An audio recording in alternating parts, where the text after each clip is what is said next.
I get to talk to a lot of incredible entrepreneurs, and John Davidsson is one of them. On this episode of Giant TV, I have an awesome discussion with John about his business. He is a career transitional coach, does a lot of great things for his clients, and also he is a handler of Komodo dragons, and you're going to learn about that. I saw that on his LinkedIn profile. Had to ask him. Great discussion. Let's go check it out.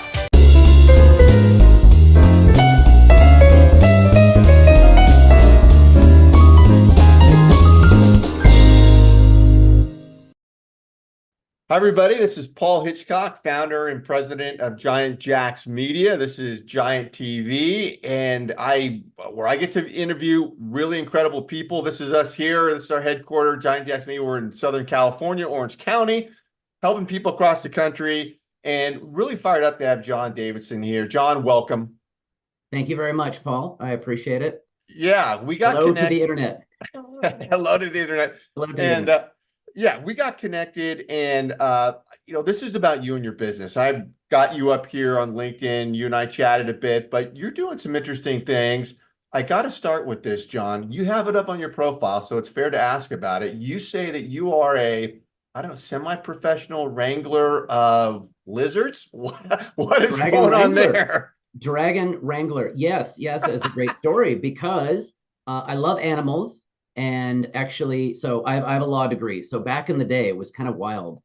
Washington State Bar Association asked, it was my mentor at the time to do an animal law symposium. So I had to write this article, and I've had dogs and cats and whatnot. But then it came up where we needed to basically take care of a bearded dragon as a rescue animal. And I'd never had an exotic animal, no birds or anything. I had fish, dogs, cat. And it's like, wow, this is a dragon. Yeah, And, different.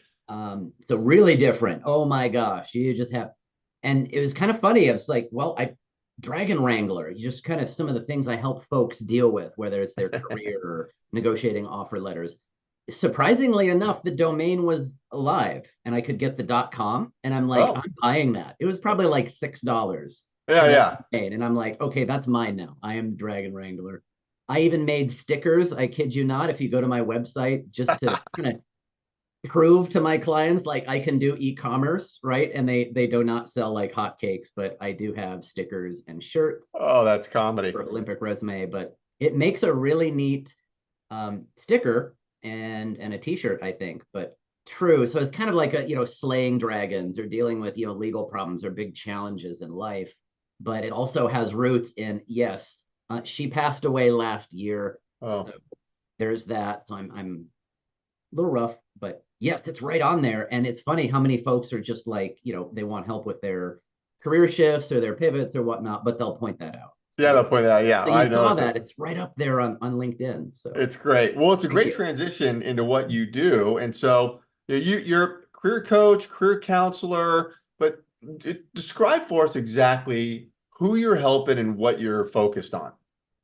I'd be happy to. Yes. So my approach has been to kind of take clients as I find them. And so that's kind of my legal training, if you will, right? So I went to a Jesuit law school, Seattle U, and they treat it more as a counseling degree, right? You don't need to be suing everybody. There are lots of great things we can do to help folks. And so I really enjoy employment law, but most folks come to me in a kind of a crossroads. And a lot of times they're employed, but maybe they want to stay in their career path or their current employer, but many times they don't. And there's a pivot that they may want to discuss. So I'm happy to work with computer programmers or aerospace professionals or executives, or even folks kind of out of college or out of grad school, and really try to understand them, kind of their past, present, and future. So my approach hasn't been to put on blinders and only work with accountants or only work with programmers. I mean, Seattle is a wonderful area. We got lots of diverse, wonderful employers, kind of heavy on the tech side of things. But I tell my clients, I need to become more of an expert at you and what you want to do. And I have lots of wonderful reviews. So I literally nudge folks, please don't ask me if I've worked with folks like you, because I have to say no. I really do. Everybody's unique. So background, and you may not want to do what you've been doing. So a lot of folks don't want to stay in their lane. And I don't really love that phrase. It's kind of like, oh, you actually do want to make a shift or a pivot. Let's talk about that. Or Sometimes folks might want to even talk about starting a business, the side hustle to the main hustle kind of thing. And I'm great. I'm Yeah. just as happy to help you build a pitch deck as a business plan.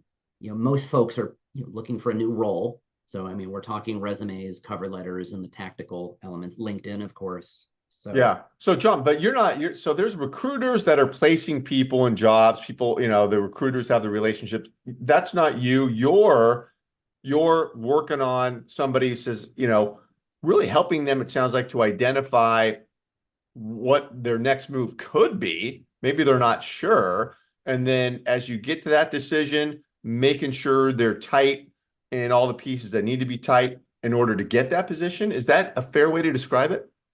I think that's pretty fair, right? So I'm agnostic. Yeah. And I say, so one way that I phrase it to clients a lot of times is if you have some jobs in mind that are specific, you want to go after these jobs, maybe Yeah. Amazon or Microsoft or Starbucks corporate or Boeing or whatnot. Great. Okay, then I'll probably put on my career coach hat.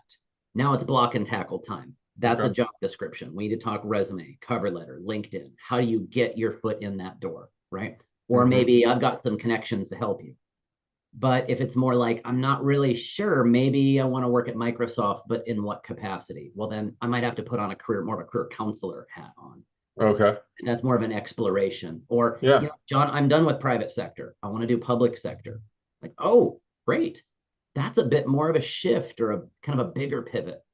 Um, and every once in a while, folks will hire me to stay within their current employer. They're up for promotion, but it's competitive. Oh, They've got oh, to get, they got to have a portfolio ready. And it's like, yeah, it may not be as easy as you think to get that promotion internally. Hopefully it's simple and it's easy. But what if it's more competitive than you think it is? Right? Especially if it's a higher level role. Maybe you're managing yeah. more people, or maybe now you would be managing a team. Hmm. Great. So I just try to keep that open mind to really understand what folks want to do. So a lot of times I'll just tell clients, I'll keep my mouth shut and just listen, Just listen. Yeah. do my best to guide. So there we go. But if that Yeah. helps a bit, I think that distinction between coaching and counseling helps. Yeah. It Definitely. helps me kind of, mentally and tactically think through what when do I keep my mouth shut? When do I kind of nudge someone this way or guide them in a direction? Yeah. And so, John, what does that engagement look like? So somebody comes to you, how I mean, are they filling out a worksheet prior to getting with you? How long does the engagement last? And what does that look like? It's always a bit different. Great question, though. So initially, I tell everyone if you were referred to me, found me through LinkedIn, however, please book an intro call. I've never Okay. charged for those. Please do that, and it blocks out. It's funny. It's 15 to 30 minutes because some folks come to me and they've had a bad experience with a resume mill or with maybe an outplacement firm, and Yeah. that's been happening more than ever the last couple of years. And I'm like, okay, I don't bite. It can be 15 minutes, it can be 30 minutes. I don't charge for that because I have to. I really believe I have to do that. You got to get to know them a bit and find out what's going on. It's exploratory, right? I think so. I think so. It's kind of like an auto mechanic. Let's bring the car in. What are you hearing? What are you smelling? What are you seeing? I'm not going to charge you yet. I haven't done anything yet. Yeah, but But if you can find me an auto mechanic that doesn't charge for the initial assessment, I'm taking my car there. I think that, yeah, it's kind of like that 50-point inspection they do. So it's kind of like, Damn okay, it. like, some folks don't have a resume when they Right. reach out. Some folks Yeah. have a LinkedIn profile, but they can't get into it, or they haven't used it forever, or Hmm. they've got a second profile they didn't even realize. You know what I Yeah. mean? Like they forgot about one. Right. Some folks are really with it though. Here's the resume they've been using. They're not seeing the results. They're getting ATS blocked, what have you. They've got a LinkedIn presence. So I'm just kind of trying to get a feel for where they're at and what Okay. materials. So I tell folks, if you want to send me items, great, I'll take a look. If you don't, that's okay. A And lot of folks, go ahead, excuse me. yeah, no, as I said, then you start working with them. It's you come together, you say, okay, I can help you.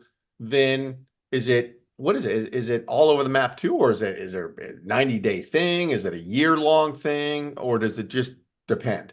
It depends. It's usually about 90 days or less because most folks are going to have some kind of a tactical move they want to make. Right, So if right. they're already in career search mode, we might have to talk about, well, how much longer do you want this career search to last? Or is it more of a job search? You need to find a job. And Yep, sometimes yep. it's defined by dollars and cents and all that. But a lot of times it's going to be less than 6 months. A lot of times it's more like 90 days or so to Hmm. look for roles, get into the interviews and interview prep. So that's why I do it hourly. I do a retainer style. Got So it. Got it. the minimum is 5 hours, but my average is about 10 to 15. So I'll say, great, we've got a block of time for our workshops. And those are going to be one-on-one workshops. And I Okay. mean work, that's work. Like I will help you build a new resume. You will see it on the screen. Hmm. And because some people, they've had maybe a career coach or they've gotten some just kind of general advice, but they have to do all the work. So it's like I can help you with LinkedIn, your cover letters, your resume. You still have to apply to those jobs though. Um, Right. to your point, I'm not a recruiter. I don't have jobs. I don't get a commission if you take this job or that job.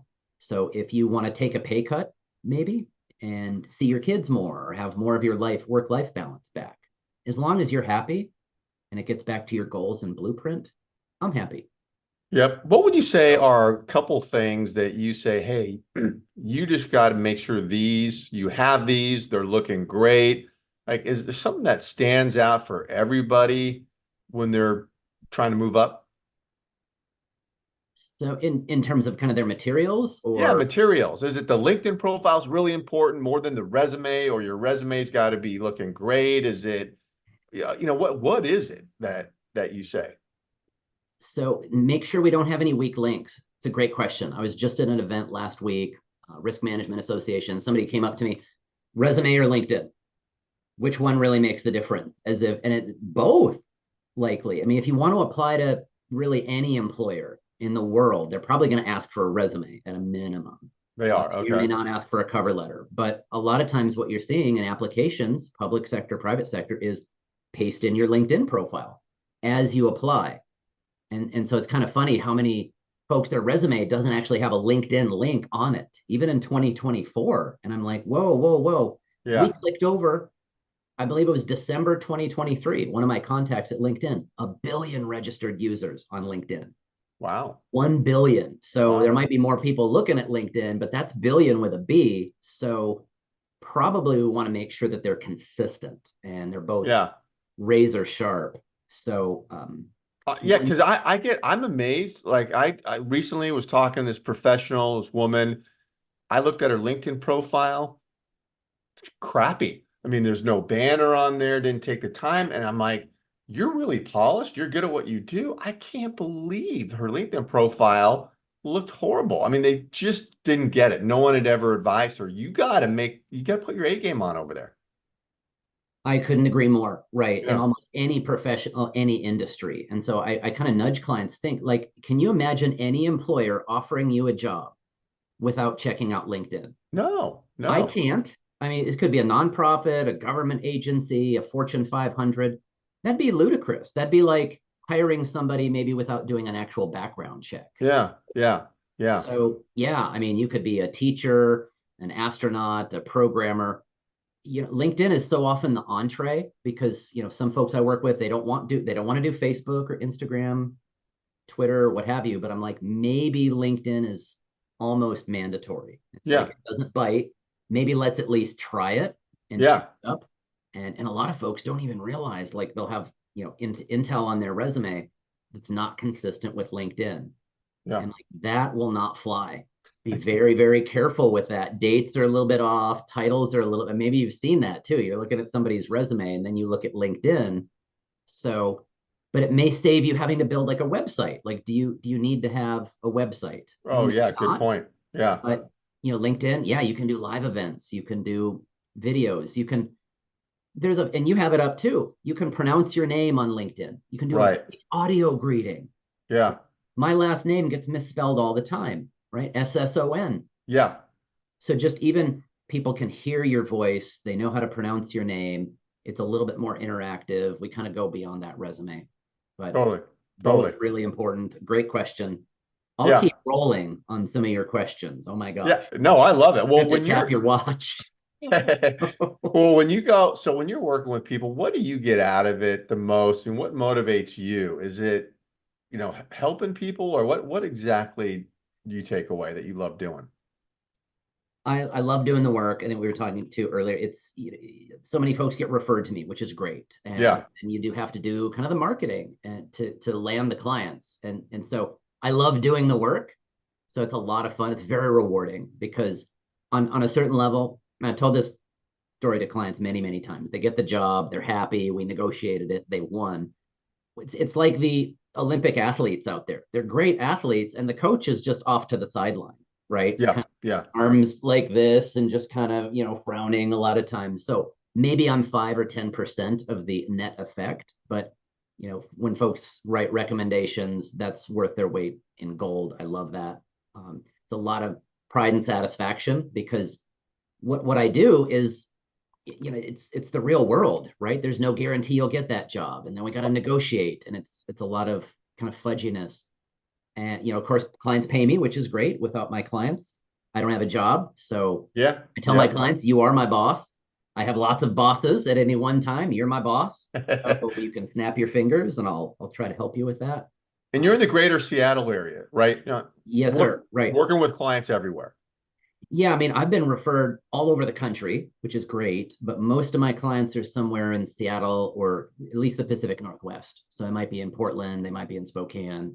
But a lot of folks will hire me when they're kind of thinking about putting Seattle on their target list, which I think is great. I mean, it's a Interesting. great city to be in. So if you're in San Francisco and you're thinking about coming here, well, maybe I'm a little bit more of a local expert, but and I think there's some value in that.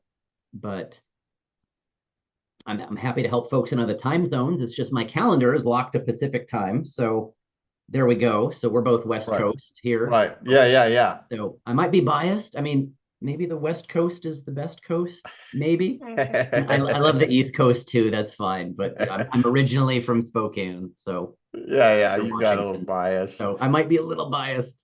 I love it. Statement, but yeah, no, listen, I love it. We could talk forever on this. I want to tell people listening that again, John's information is going to be around this video. Good guy to know. And I know, John, we're the same. I like building a network, building relationships, because you never know. Good things happen when you talk to people. So you're a good guy to know. I'm glad we're doing this. Well, I know we'll be talking again, and really appreciate you coming on board. Thank you so much. Thank you so much. Yes, I think we're kindred spirits. I tell my clients, I don't have customers, I have clients. And I think there's a difference there. Big time. It helps remind me, like, that's a real person you're working with. They have real hopes and dreams. Yeah, you could say they're a customer, but it's a client relationship. And that absolutely keeps me up at night and gets me out of bed in the morning. Yep. Echo exactly what I believe. All right. Thanks, John. Thank you so much. Thank you very much. Okay. Bye.